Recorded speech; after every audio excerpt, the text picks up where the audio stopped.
Ladies and gentlemen, welcome to another episode of the Beyond Seven Figures podcast.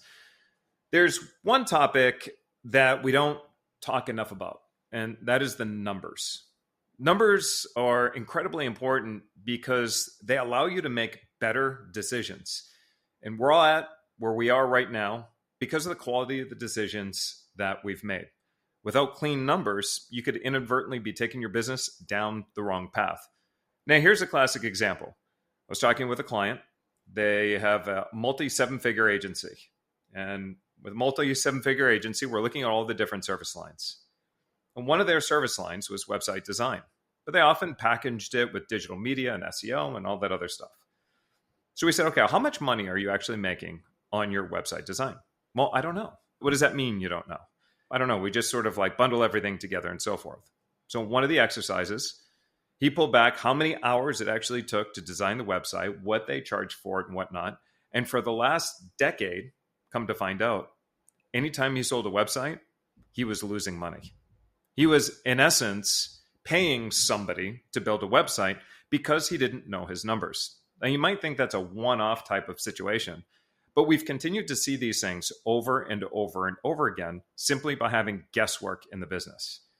And as we've mentioned many times throughout our podcast, guesswork is a cancer of all business. We want to eliminate that guesswork. So what my team and I did is we went out there to try to find somebody that would have the answers, particularly somebody that specializes in working with companies that are between 1 and 20 million and above. So they could understand the unique challenges that each one of these business owners have. So we're fortunate enough to have our guest today. Now, just as a little bit of some background on our guest. So he started his career back with PwC, financial powerhouse. Then he became the CFO and the treasurer of Executive Wine and Spirits. Then he was a CFO and treasurer of a company known as the Executive Arena. Then he was CFO of Venture 360. So as you could tell, finance and business is something that has become a second language for him. And now today, he's a CEO and partner of a company known as Accountfully. So without further ado, welcome to the show, Brad Ebenhoeh. Thanks, Charles. Great intro. I love it. Brad, not only do you know the numbers, there are two people. There are people that know the numbers. There are also people that know how to grow a company. You've been able to do both. Yes. You've taken Accountfully now on the Inc. 5000 4 times, right? 6. 6 times. Yeah, just got the 6th year in a row like last month or so. So, yep. Phenomenal. So before we get into the numbers itself, you've taken your company to the Inc. 5000 6 years in a row. We're going to hit you with a nice, good question right off the bat. If you were to give advice to our listeners as to how you were able to not just grow fast, but be able to stay on the growth track for as many years as you have, what would you attribute that to? It's a great question. I would say 2 things specifically. Number one is having a great business partner, but also great talent around us. So number one, talent is key. And if you hire the right people, it kind of solves a lot of problems you may have. Number 2 would be partnering or identifying key partners or clients that you work with that can refer you work and provide a quality service to them so that referral engine keeps growing. So those 2 things, good talent and kind of good referral processes to kind of continue to getting more and more customers or clients or whatever business you're in. Do you have a particular strategy for generating more referrals other than just kind of sitting back and waiting for them to come to you? I think it's a mix of a lot of things. Number one is providing a great quality service or deliverable or product. Whatever you're selling, it needs to be a great customer client experience. It needs to be a quality and of their expectations. And then number 2, if you're doing that, then your existing clients or your customers hopefully will scream and loud and tell their friends about you. But also, how do you find people that are key partners or informal partners that can also refer you? So for example, we're accountants and bookkeepers at our core, and we also do tax work, right, for our clients. Who's good referral partners for us? Well, number one is like CFOs who don't do bookkeeping and accounting, but they need good books and records to become a CFO, right? Or to do CFO work. Number 2, lawyers, let's say. Number 3, financial planners or wealth managers that may work with wealthy entrepreneurs, right? So finding people like that then you can kind of refer work back and forth with. So then that kind of referral engine just kind of keeps going and that lead funnel keeps growing. So you don't have to kind of do a ton of outbound or spend a lot of money on outbound.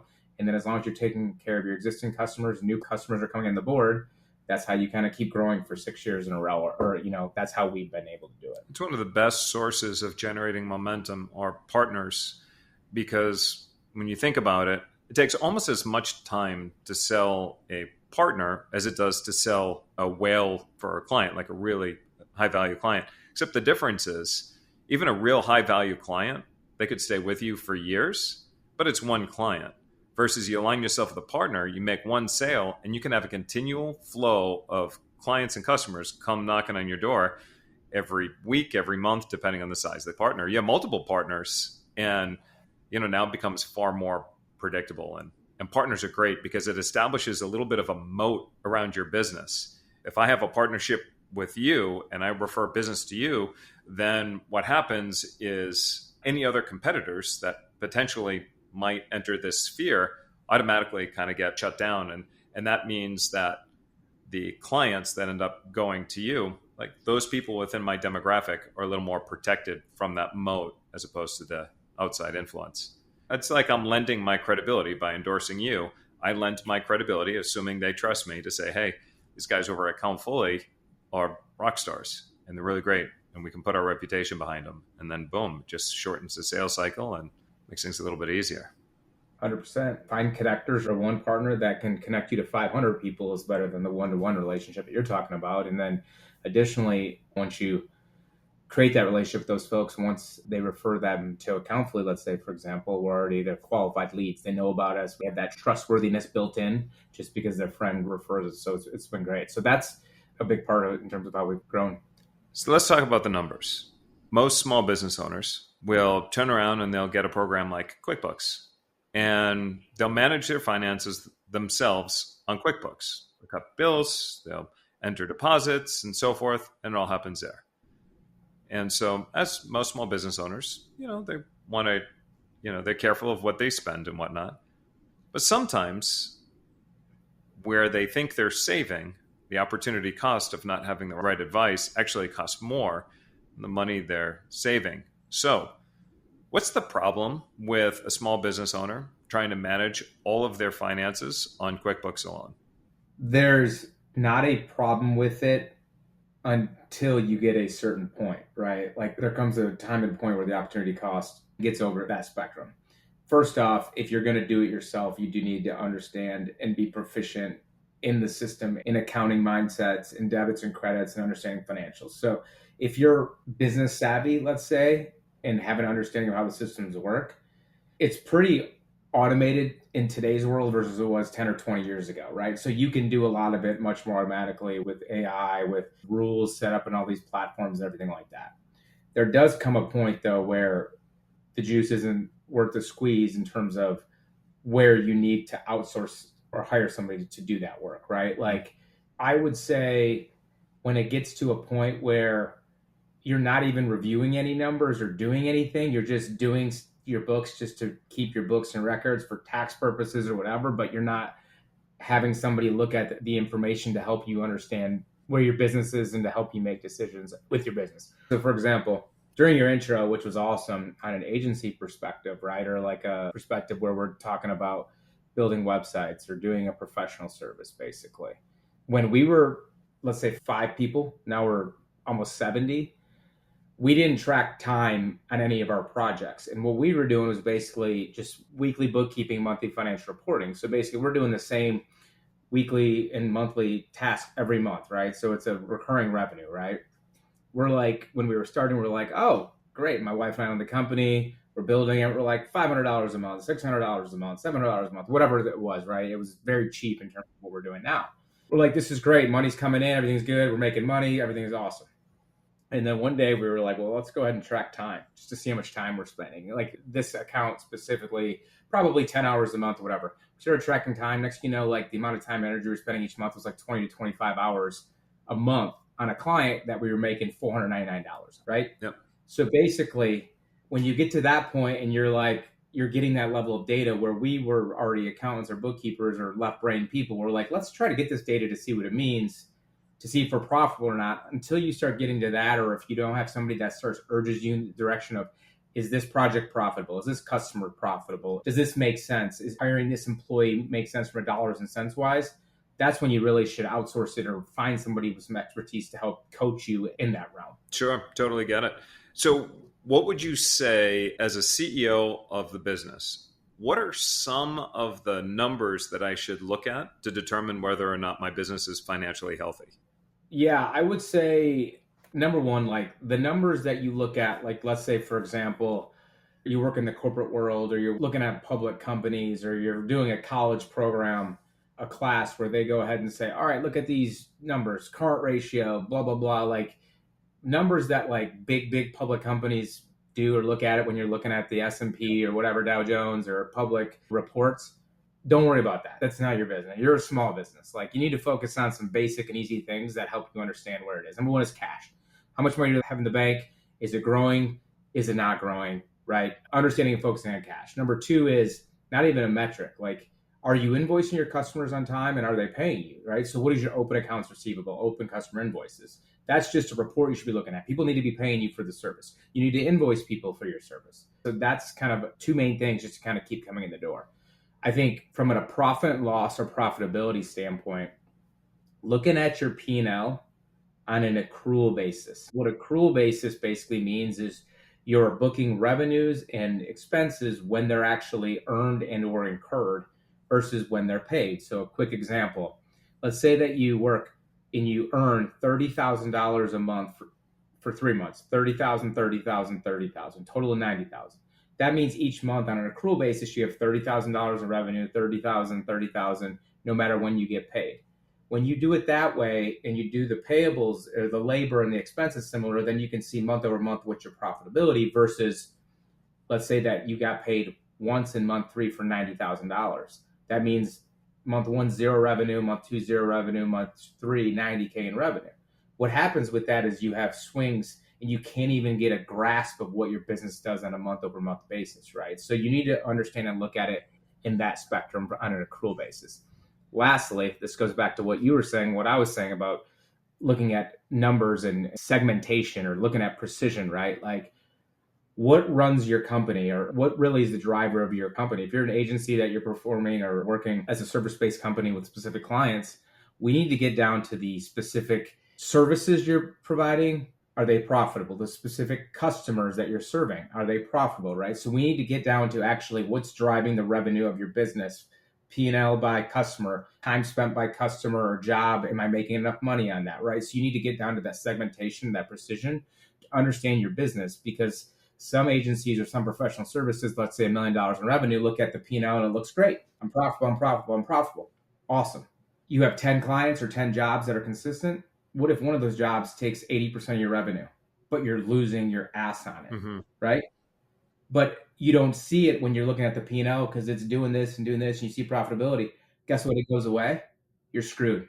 And the other jobs that are not profitable or smaller don't impact it, right? So you need to kind of constantly look at that to better understand the profitability or the segmentation of your business. So I just gave you kind of a lot there, but I just wanted to kind of going through my mind in terms of what some of my thoughts were. That's fantastic. No, Accrual was a game changer for me because it actually painted a realistic picture of what ends up happening in that month. What you see is, you'll have vendors that will invoice you a month later for work that was performed that month. And so if I look at the cash statement and say, wow, we crushed it. And then the following month, you can look at the cash statement once the vendor invoice gets paid and go, oh man, what happened? And so your perspective of what's actually going on isn't accurate. It's clouded by the fact that, well, an invoice was kicked off to a further month. Or you're paying for something all in full as opposed to spreading out those expenses, which you can do on an accrual basis throughout 12 months. We pay taxes on a cash basis, but we make business decisions on an accrual basis. And from my perspective, Brad, you tell me differently. From my perspective, most businesses should have two forms of statements, an accrual statement and a cash statement. Accrual to make decisions as to what's happening this month and how well we did. And the cash statement for other purposes like taxes and Cash flow obviously is something totally different, but would you agree with that? That most should have those two statements?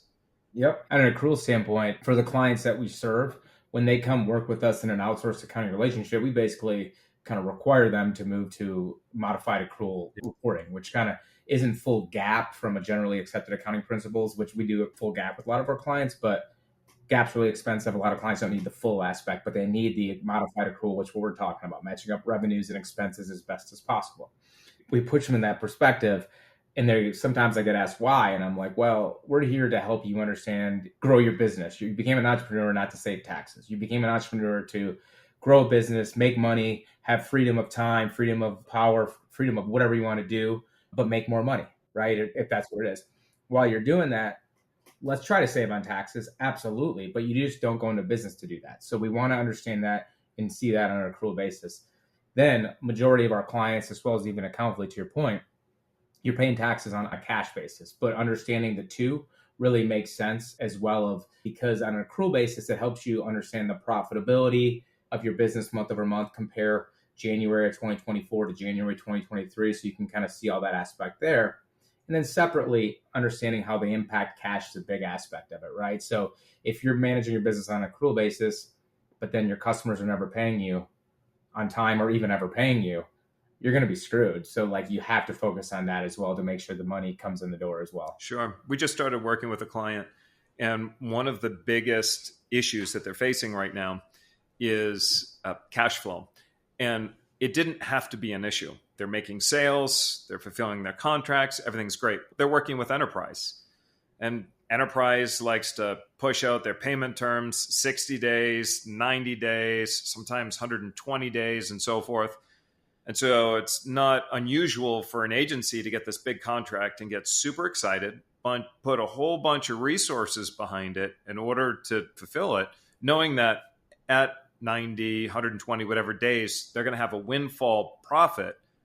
But do they have the cash in the bank in order to make payroll and all those other operational expenses? When we talk about the decisions that CEOs need to make as they steer their ship safely from one direction to another, and now imagine this for a minute. Something as simple as getting a whale of a client, banner client, awesome, that you're able to fulfill on, that will eventually provide lots of money for you, could actually end up tanking your business. We've seen it with a lot of clients. I remember one of our agency clients that actually just sold off and has been super successful the last kind of handful of years. About, I don't know, 9-10 years ago, they had a huge client that, again, ran 60-70% of the revenue, but it wasn't a profitable engagement, so to speak. And there was cash issues, to your point, from like a cash cycle standpoint. You're paying your employees in month 1, you get paid in month 4. It's just a lot of negativity from a cash perspective. Well, that company suddenly canceled the contract, and then my client like basically got cut in half and to lay people off, and then they had to revisit, their business model. So a couple of things I would say 2 things. Number one, with a big client like that, for sure, if you can actually understand, is it a profitable engagement, and you're really good at pricing and understanding and scoping and have a consistent kind of what's in scope, what's out of scope, and really have that tight and you're managing it really good, it could be a really good thing for you. But you need to ensure that as part of your fee structure with the client or with the enterprise client, you need to factor in like carrying cost of money, right? So to your point, it's not just labor and project costs, but hey, I may have a line of credit with my company or home equity line that I'm mortgaging my house on, that I'm going to carry this through the first 3 months, then get paid. And then it's a consistent process. And that number, that margin is still higher and you're making profitable. Great. That's what you need to factor in. Secondly, how do you diversify or support that separately? So we have this huge client that can bring us a ton of profits, great name brand. It can help me run my business or hire awesome people, top level talent. Well, how can we diversify this, right? So what if we have this huge enterprise client, but then what if we also target small to medium sized businesses that we work on a monthly fixed fee? We get paid on the first of the month for the work that month, right? So bill in advance, get paid, then execute the work. So can we also diversify our revenue or cash model to have a smaller, more diverse client base or different clients that then pay numbers month over month, that then keep you afloat from a cash perspective? And then all of a sudden month 4, when this enterprise pays, the windfall comes in and then it helps you, right? And then you keep getting paid every 3 months with them or whatever. So you got to understand where the cash comes from, and maybe just don't put your eggs in one basket, but also put them in several baskets, and then kind of keep allowing you to kind of maintain the cash coming in the bank to pay your employees and everything, just to make everybody happy and, Yeah. and stay engaged. Well, it's smart for obviously for the cash flow reasons, but also it's good to diversify because enterprise clients have a much longer sales cycle. They're what we call irrational buyers because they're really just looking for the safest vendor, not necessarily the one who's got the best price, the best product, safest vendor. But those sales cycles take a long time because it's decision by committee. Then you go SMBs, and the smaller you get, usually you see this shorter the sales cycle. If you're dealing with a company that you're selling to that might be doing $10 million a year, the sales cycle, it could be one call close, boom, done. Could be. Doesn't always happen that way, but it could be a one call close. And then you move up to maybe a company that's doing 100, 150, 200 million. You're getting closer to the top. You're not going to necessarily dealing with the CEO. And that might be anywhere from a 2 to 4 call close. Then you go to enterprise, and it could be months, and you're still working on it or years for that matter. Yeah, and getting the government, and then it's years. So yeah, exactly. But it's good, like you said, in order to diversify. But there's also some financing strategies as well. So, Brad, let's say somebody comes to you and they're like, here's the deal. I have this opportunity to sign a $200,000 contract. I'm going to have to float of that $100,000 of expenses for a net 90. What are some ways in which I can finance that float? Several ways. Number one, I would say, would be the old adage, right? Like the banker will never give you an umbrella when it's raining, but they'll give you an umbrella when it's sunny. Mm-hmm. This is also a big aspect of just having a professional person in there supporting you. When your business is in good shape, you're making good margins, life's good, maybe before this deal you're talking about, you should be like every year, or maybe even twice a year, going to a local or middle-sized bank and trying to get a line of credit for your business and continue to build upon it, right? Why? You may never need it, just for rainy day fund, in terms of, maybe some of your consistent customers don't pay, or maybe your bank, Silicon Valley Bank, goes out of business a year ago and you're like, what am I going to do? Or the PPP situation, you're stressing out, right? Well, number one, you're building up some sort of credit with the bank, a relationship with the bank, and you can keep kind of going back and back. So for example, if your situation there, you have a $150,000 line of credit because you've created this relationship with this banker, or maybe a $25,000 line of credit, but you've created this relationship with the banker, that's going to help you float some of it. But also then you say, hey, banker, I have this. Here's this project I have where I'm selling to Google or Meta or whoever who's going to pay. It just may take forever for them to pay. Mm-hmm. And we increase the line of credit for this, right? So you got some leverage and some relationship that kind of comes in the back. So number one, always try to get some sort of facility or a line of credit on your books, or a loan to, not even a loan, but just a line of credit to help, run your business. Number two, I would say, would be leverage credit cards. Mm-hmm. You got to be careful. If you're one of those people that can't manage credit cards, you got to make sure somebody else is there to support it. But we have a lot of inventory-based companies or clients that are basically like natural food and drinks that you'll see at like Whole Foods, right? So meatless meat, these are our clients. There's people like us that are just launching a business. I've seen a couple of them that literally still own 100% of the company. And what they do is they just keep opening up credit cards. I'm sure their credit's tanked, but they pay it off. They have 0% financing for 12 months. And then boom, they pay it off and then redo it, right? So if you're disciplined in that realm, you can open up a couple credit cards, put a lot of your expenses on those credit cards, maybe get a 0% for X number of months and manage it that way. And then when you get paid, pay it off in those aspects. So I would say those two things there. And then if you're really dealing with an enterprise level customer that has great credit, great name brand, there's people out there in the world, the angel investors, different people that will loan you money based upon the credit of the end payer and factor kind of your invoices, right? I wouldn't recommend that like just for a small company, but if you're going to kind of consistently target enterprise level people, try to find those people in the network that can help you in that realm, because they may be able to finance that or front load you money to help pay employees or pay contractors, whatever it is. Yeah, they may take 10 to 12 points of the project, but again, that could get you in the door to help you moving forward with those things. But I think just summary of it is just kind of be forward thinking and have some sort of mindset of like, if I get this, what do I need to do in advance, and be kind of agile with how you manage your kind of business from a cash perspective in that realm. That's another good point, because there's another agency client that I work with, and some months are massive months and other months they're great, but maybe not as massive depending on, the different aberration. And so when he's looking at things from a cash flow perspective, he might have, again, huge profits one month and then a loss the second month and so forth. But then he started running into a situation where there's these cycles of feast and famine, of stress and so forth, just by the nature of his particular agency. So one of the first things that I recommended to him is you need to do a cash flow forecast for exactly your point. Like the best time to go get money is when you don't need it. So once he was able to do the accrual statements, as you mentioned, once he was able to do the cash forecast, suddenly his stress levels went way down. There were no more surprises. There was no more guesswork.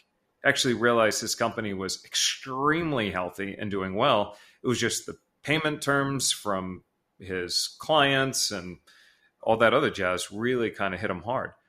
But there's a few other things that as he started going deep into his finances, he found an incredible amount of opportunities to increase his margins. Little things like some of the credit card fees that he were paying was exorbitant. I'm talking like processing fees.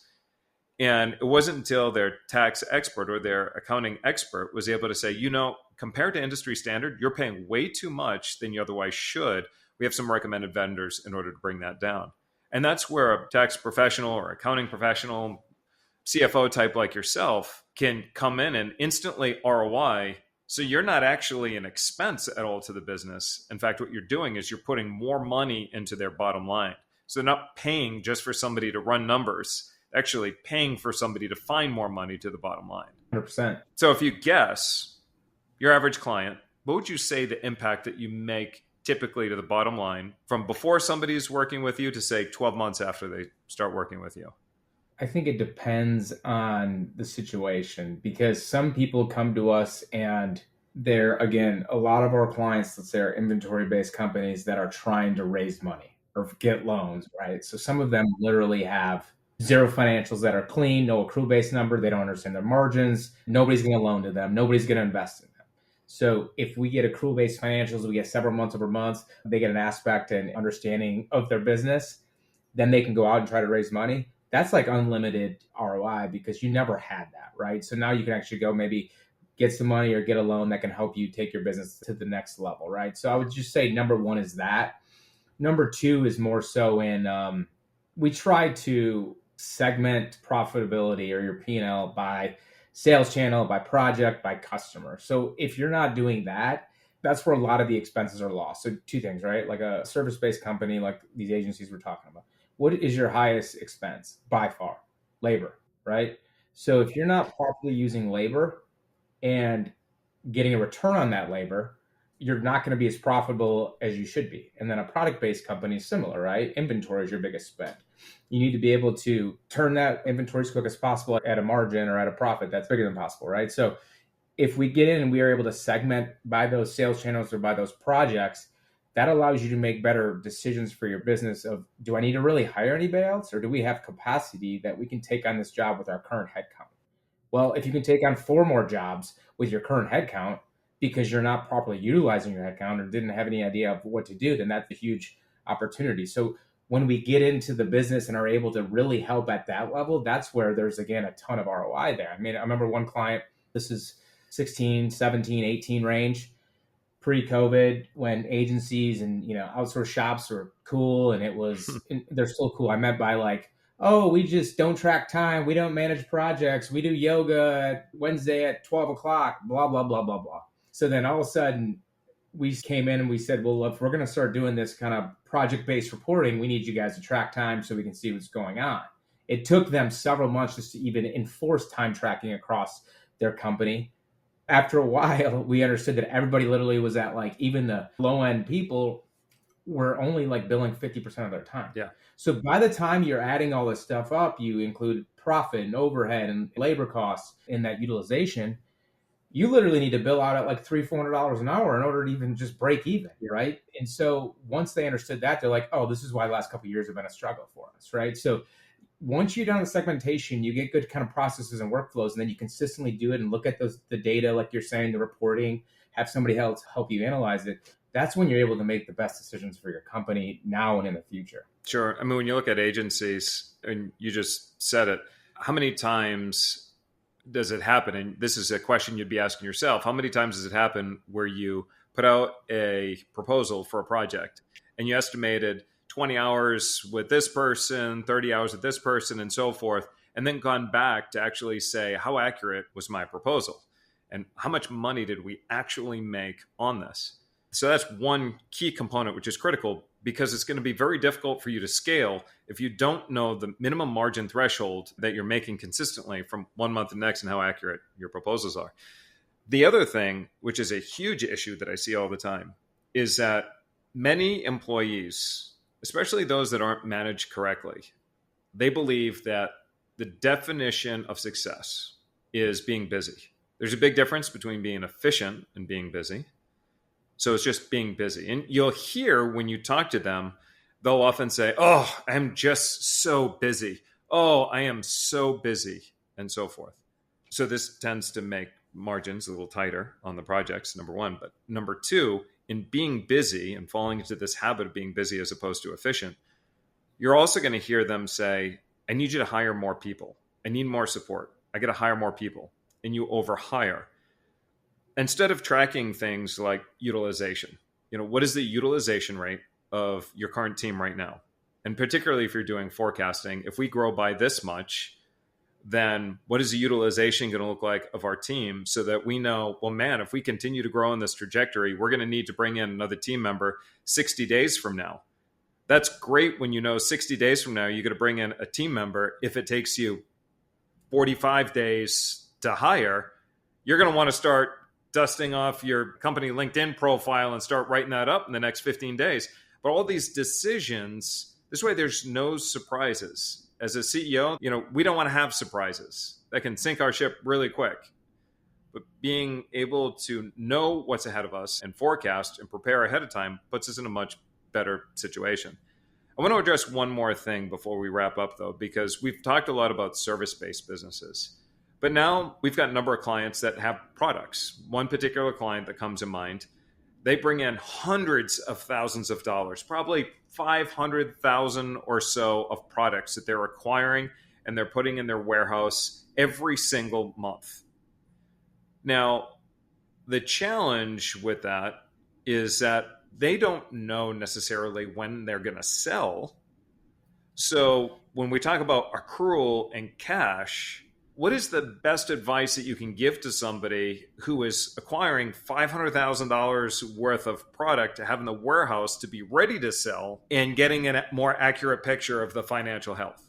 Yeah, inventory-based companies, it's a struggle. I don't envy them. I run a service-based company for a multitude of reasons, but I would say you really need to understand your cash cycle, to your point, right? So if I bring in $500,000 of products, when am I paying for those products? Is it now or is it 90 days, right? What else do I have to pay to house those products? Warehousing, fulfillment, insurance, etc., right? When am I going to sell them and when am I going to get paid? The whole point of that is it's to be as small as possible or even negative. If you could make it negative to where you're getting paid by your customers before you have to pay everybody else, that's the best situation. But it's really hard as an inventory-based company. I would say from an inventory perspective, don't bite off more than you can chew. Okay, everybody wants more margin, more gross profit, but you don't want to waste your cash, right? You can build up gross margin over time. So instead of buying $500,000 of product right away and having it every month, if you don't know when to sell it, what if you go ahead and only buy $200,000 of it? Maybe you have to pay a little bit more to your supplier or your vendor or your raw material person or whoever. So you're getting higher cost per product, but it's not impacting your cash as much as 500K, right? Yeah. So then over time, when you get understanding of your sales, consistency or assumptions or seasonality of understanding when you may need to build that up a bit higher or lower, then you can basically go ahead and do that over time. I always tell my kind of clients, like, let's just make sure we're biting off enough before we, bite off too much in that realm. So I would say number one would be that aspect there, just making sure that you understand where that is and where the margin is, but then also understand in managing your business week over week over week from a cash perspective, an inventory perspective, and understanding there may be time if you have that much in your warehouse and it's not selling or not moving and you're kind of getting into a tight cash pinch for a couple of weeks because you have payroll, does it make sense to maybe put it on sale on Amazon or Shopify or something and try to see if you can turn that product quick the next couple of months or a couple of weeks to get some cash in the bank? But just understanding that margin isn't always the end game. Like cash is a big part of that aspect. And then over time, increasing your margins from volume discounts from buying from vendors. And so how would you actually set up an accrual statement for somebody who was a product-based company, like the example I gave you? So what you need to do is inventory, when you buy it, it goes on the balance sheet as an asset, right? So basically when you buy 500 grand, it goes on the balance sheet as $500,000. It goes on the P&L when you actually sell the product. So basically then if you sell the product in month one, $200,000 of it, then that goes on the P&L as cost of goods sold, and then the revenue that was earned from it goes in there. So there's a lot more complexity that comes into play from a inventory-based company because you have to get the balance sheet involved before you go to the P&L. Versus a service-based company, you really kind of don't have that aspect. So that's where it comes into play. So when you're an inventory-based company, you need to understand how to account for inventory, how to understand margins, and a big key aspect of inventory-based companies when they even come to us, like, okay, what is the landed cost of your product before it gets to warehouse ready to sell? Understanding the cost of all that, understanding and counting your inventory consistently. And your biggest resource is sitting in somebody's warehouse. You should understand and know how much money you have on hand there, or quantity you have on hand, and different things like that. So all those complexities come into play to then help you generate accurate based accrual financials to then help you manage your business. So that's why I kind of going back to, it's much easier to run a service-based company than an inventory-based company, just from a business perspective and accounting perspective. So that's kind of how you set it up. But there's just kind of more complexity that kind of comes into play there. And all the more reason, because it is more complex, to make sure that you have the right data in front of you. And if you've got a product-based business and you're not doing cash flow forecasting, I think that should be a top priority. I like to have what I call check engine lights. And what I call check engine lights in the company is like, what are the things that go on that immediately just identify a check engine light? Whether that is, well, we're going to need to start hiring for somebody, so the check engine light goes off. Like, we're not going to have enough labor to fulfill. Or if we know that we've got a big expense coming up, but for whatever reason, cash flow, is going to impact, then a check engine light. Or maybe you might have a situation, I don't know, where margins are lower than they typically would be, a check engine light. But you set up all these different check engine lights so that you don't just look at something, you look at numbers and just be like, okay, well, this is how much I made this month, like whatever, because there's tons and tons and tons of opportunities hidden throughout the spreadsheets when you're able to have somebody, talk it through with you. And then also, I think a big part of it, to your point, is the consistent reporting, whether it's weekly, monthly, whatever you have in place, looking backwards at actual numbers and assessing them, having check engine lights, alerts, whatever it is, red, yellow, green, that really helps out. But when you understand those numbers and consistently look at them, and then you mirror them or layer them in with looking forward numbers of sales assumptions, of product costs, of employee costs, that's when it's gold, right? Yeah. Because you're putting everything together of, I understand what's going on. Now I understand what's going on looking forward. What do I need? So from like even a service-based company, here's where I'm at. Here's the capacity, number of billable hours I have per month with my current team. These are the projects we have. These are the projects we have in the pipe. I'm going to need 50% more billable hours in the next 3 months because I have these huge projects coming in, then tying them into your hiring needs. And then on top of that, how many people do I need to hire? But also, who do I need to hire? Yep. This level, this level, this level. And then you get proactively in the aspect of, yes, it takes 45 to 60 days to hire somebody typically these days. So depending upon what's going on, right? So tying that all together, but you have to understand this is all a practice, consistent. You can't just do it and forget about it. Otherwise, things are going to fall apart. Yep. Awesome. I know we're pushing up against the clock. So Brad, one of my favorite questions to ask our guests is, this is the Beyond Seven Figures podcast. What would you say is your biggest, best tip for our listeners who want to take their business beyond seven figures? Cash. Understand your cash. When money comes in, understand when it comes in, understand how it comes in. Try to get money in quicker. Clearly reconcile to your P&L and the profitability, but forecast your cash out. If you understand cash and you're able to kind of mirror that with everything else in your business, it's going to be great. Like one little tidbit, talking to this partner of mine who sells insurance to our target clients in the consumer packaged goods space. A lot of insurance is what? It's annualized, or you pay it annually, right? You can finance it, but hey, your GL policy, this policy, your homeowner's policy, you pay once a year or whatever, or you get a big bill then depending upon how you do it.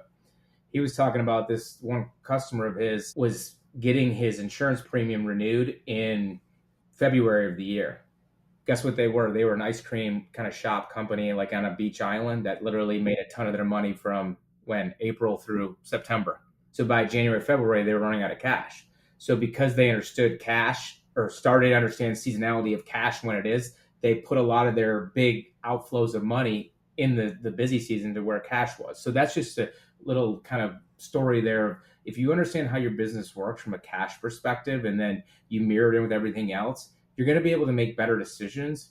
And then you're going to have a lot less sleepless nights because you kind of have a really good idea of you're going to be able to pay the bills of your payroll of your employees. You're going to be able to pay your big bills. So I would just say that, and clearly that's a very kind of vague answer, understand your cash. But if you really understand your business and how what you do ties to cash, and when you have to pay out things, when you have to pay, or when money comes in, it's really going to help you just manage your business better and to grow your business. Awesome. And if people want to learn more about you and the work that you do, where do we send them?